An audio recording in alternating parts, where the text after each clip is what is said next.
The Nice People by Henry Cuyler Bunner.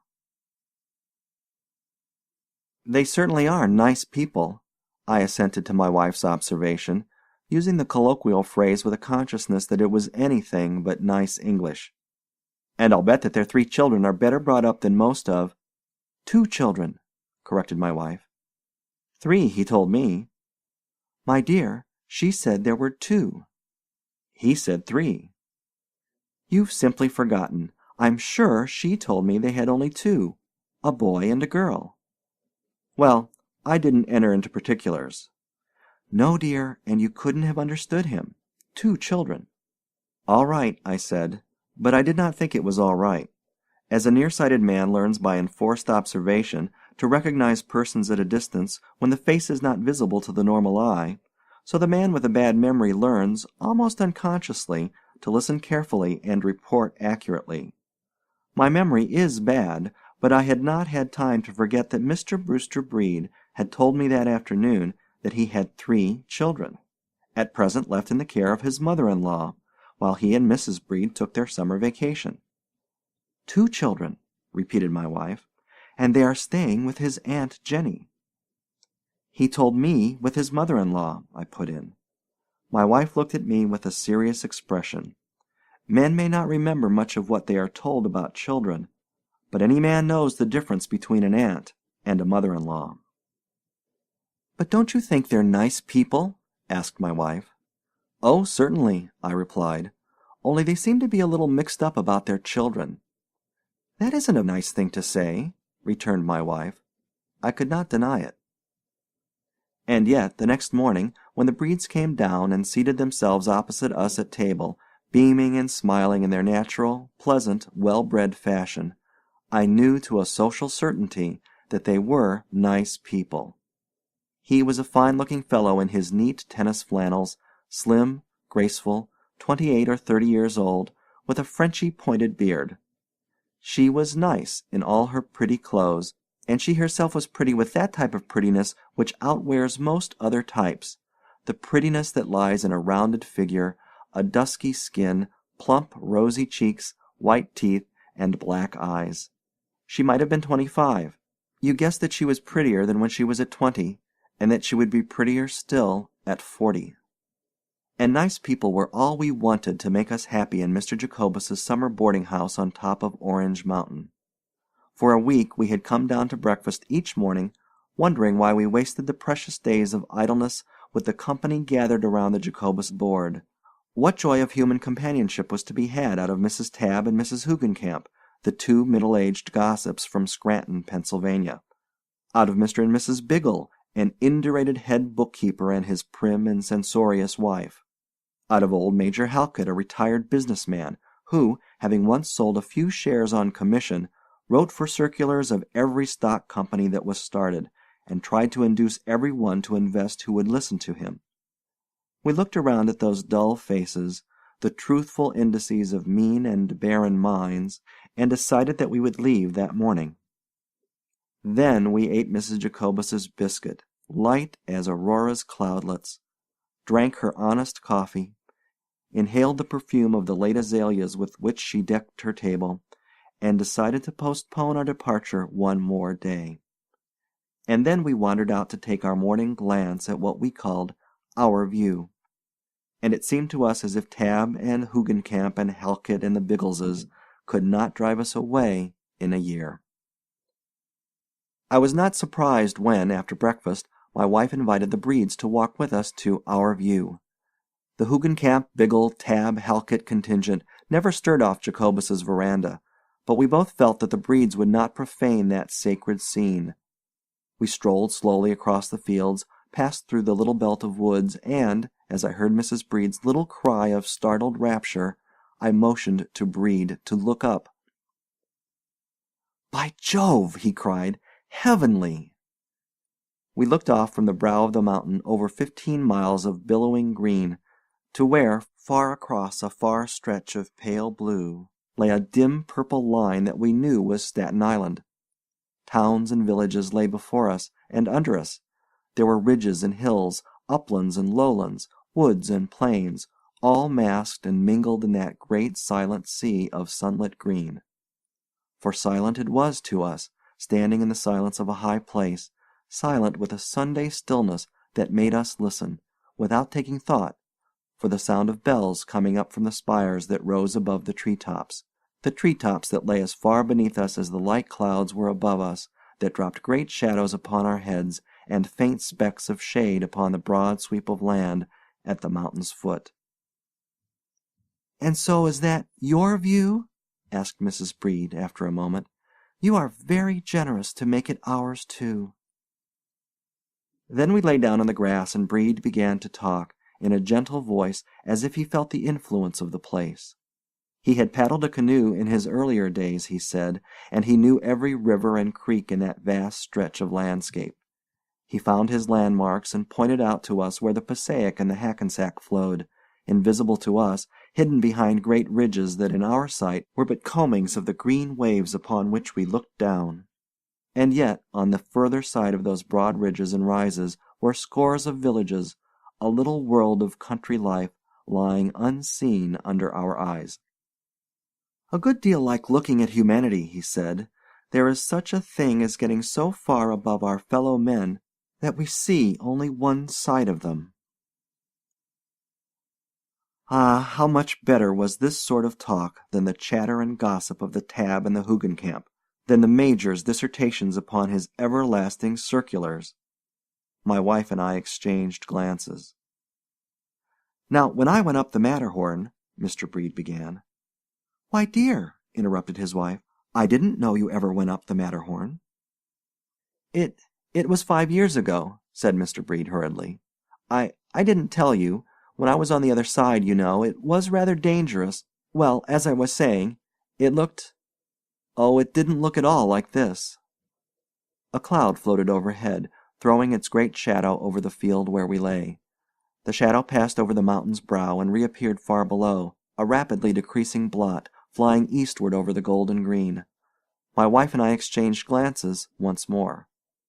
Somehow the shadow lingered over us all.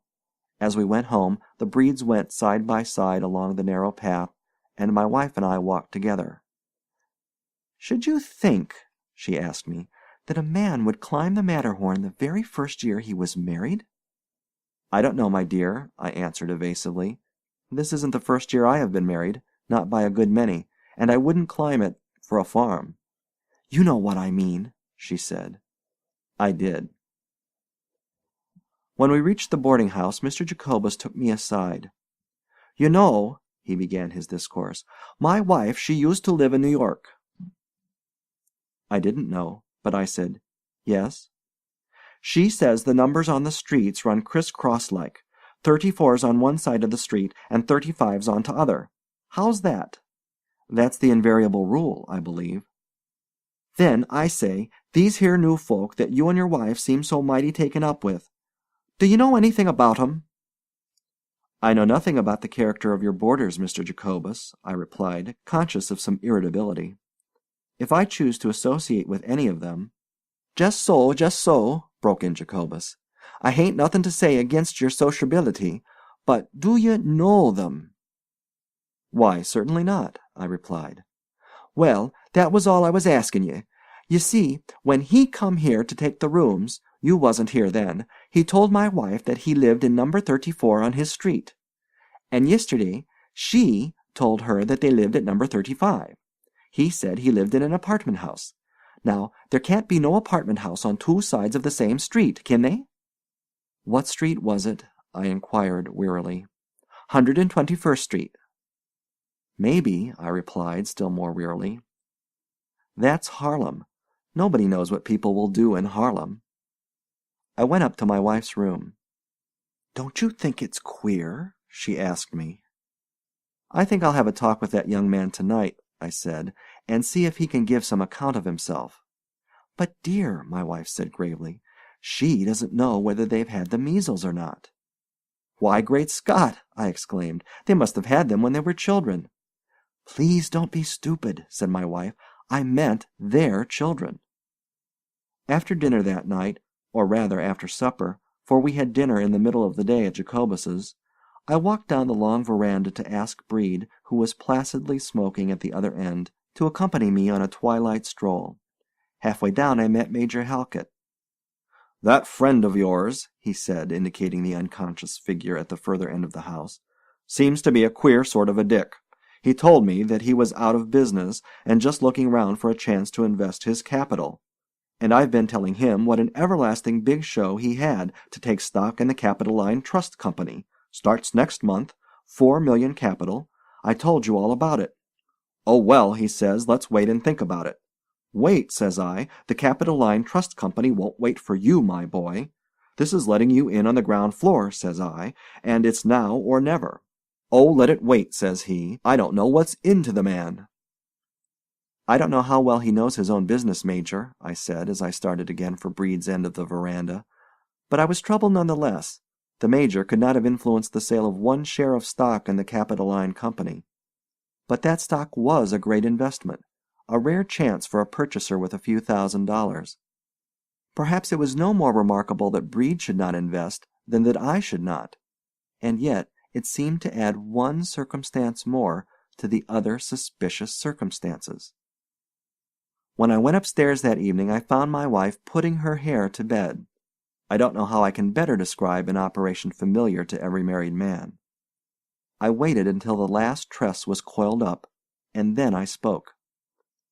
"I've talked with Brede," I said, "and I didn't have to catechize him. He seemed to feel that some sort of explanation was looked for, and he was very outspoken.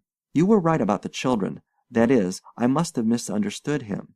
There are only 2, but the Matterhorn episode was simple enough. He didn't realize how dangerous it was until he had got so far into it that he couldn't back out. And he didn't tell her, because he left her here, you see, and under the circumstances—" "Left her here?" cried my wife. "I've been sitting with her the whole afternoon sewing, and she told me that he left her in Geneva, and came back and took her to Basel, and the baby was born there.